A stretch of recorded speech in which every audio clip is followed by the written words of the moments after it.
સમાચાર બોટાદથી બોટાદ તાલુકાના સાલેયા ગામ પાસે આવેલી રાધિકા ગૌશાળા સંચાલકોની બેદરકારી સામે આવી છે।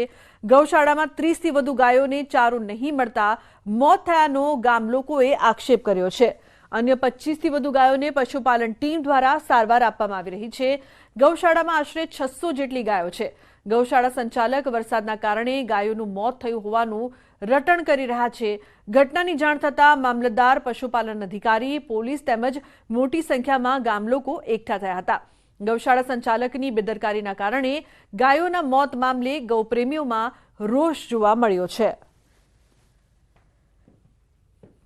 25-30 પશુઓ 2-3 દિવસના મરણ પામેલા છે અને 30 જેટલા પશુઓ હાલ બીમારમાં છે, જે અશક્તિ ને ખોરાક પાણીના હિસાબે તકલીફમાં છે। એમની સારવાર આપી છે અને ટીમ અમારે અત્યારે સ્થળ ઉપર આવી 25 જેવી કંઈક ગાયો છે મરી ગયેલી અને મરી ગઈ છે। એમાં એનું પોસ્ટમોર્ટમ બી કરવામાં આવ્યું છે 2 ગાયોનું। તો એવું કેવું છે કે ભૂખમરાના લીધે થઈ છે। હવે પહેલા તો સાહેબ એને ગાયું મરવાનું સતત દરરોજ ચાલુ છે। એમ 10 ગાયું તો દરરોજના સમાચાર હતા જ તે, પણ આ 2 દિવસથી તો 50 થી 70 ગાયું મરી ગઈ છે અને કાલ રાતે ગાડીઓ ભરાઈ ગઈ છે, મરેલી વેચ दे છે। बरसात के वजह से नीचे हाथ हो गया था और मोटी गाय नानी गाय के धाका में पार दिया, बीच में गिर गया, ऐसे 8-10 बछड़ी मर गई है सर, और ये गाय नहीं मरा है।